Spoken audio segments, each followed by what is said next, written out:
সবাই কেমন আছো? হ্যাঁ, আমিও ভালো আছি। আজ আমরা পড়বো না, আজ আমরা গল্প করবো। তোমরা পড়বে তো আমার সাথে গল্প? হ্যাঁ, তোমাদের ভালো লাগে? তার আগে বলো তো আমরা কোন শ্রেণীতে পড়ি? ঠিক বলেছো, আমরা প্রথম শ্রেণীতে পড়ি, তাই তো? হ্যাঁ, আচ্ছা আচ্ছা, আজকে তারিখটা মনে আছে? আমি প্রার্থনার সময় বলেছিলাম, বলো। ঠিক, আজকে 8ই আগস্ট, তাই তো? হ্যাঁ, আজকে 8ই আগস্ট 2024, তাই তো? হ্যাঁ, আচ্ছা, আমাদের বইটার কি নাম গো? আমার বই। বাহ, এই তো তোমরা অনেক কিছু জানো। ঠিক আছে, তাহলে আজকে একটা গল্প বলি। জানো তো, একটা জঙ্গলে 50টা পশু ছিল।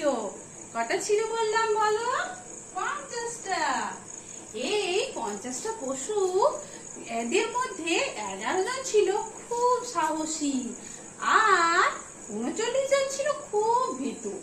হ্যাঁ, এই যে 11 জন, এরা কিন্তু একা একাই শিকার করতে যেতে পারতো, কিন্তু ওই 39 জন, তারা কিন্তু একা একা শিকার করতে যেতে পারতো না।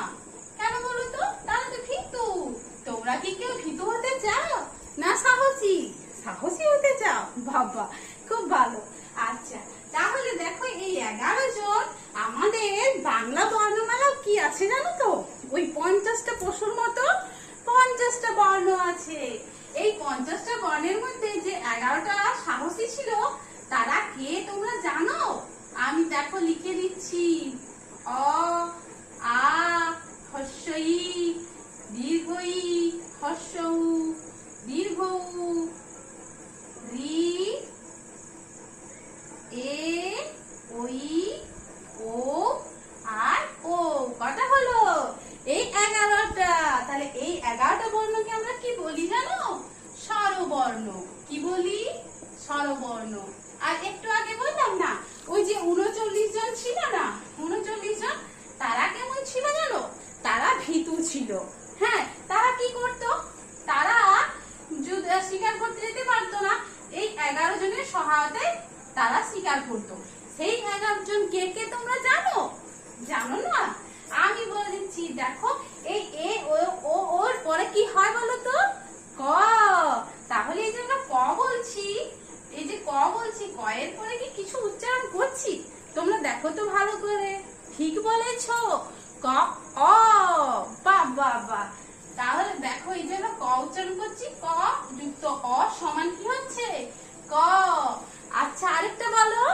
হ্যাঁ, সবুজ, ঠিক বলেছো, গ যুক্ত অ। আবার একটা বল, কে বলতে পারবে?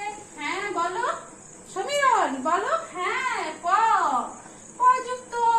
তাহলে কাকে লাগছে? এই যে 11 জনের একজনকে লাগছে, তবেই তো এই পটা উচ্চারণ হচ্ছে, তাই তো? এগুলোকে আমরা বলছি ব্যঞ্জন বর্ণ। কি বলছি গো? ব্যঞ্জন বর্ণ। তাহলে স্বরবর্ণ কাকে বলে? যারা একা একাই উচ্চারিত হয় তাদেরকে স্বরবর্ণ বলছি। যেমন অ, আ, হস্য ই, দীর্ঘ ই, হস্য উ, দীর্ঘ রি, এ, ওই, ও, ও, তাই তো? আর যারা একা একা উচ্চারিত হতে পারে না, আমাদের এই যে স্বরবর্ণকে দরকার হয়, তাদেরকে আমরা বলছি ব্যঞ্জন বর্ণ। তাহলে গল্পটা কেমন লাগলো? ভালো লেগেছে? আজকে এই পর্যন্তই। পরের দিন আমরা আবার অন্য কিছু নিয়ে আলোচনা করব।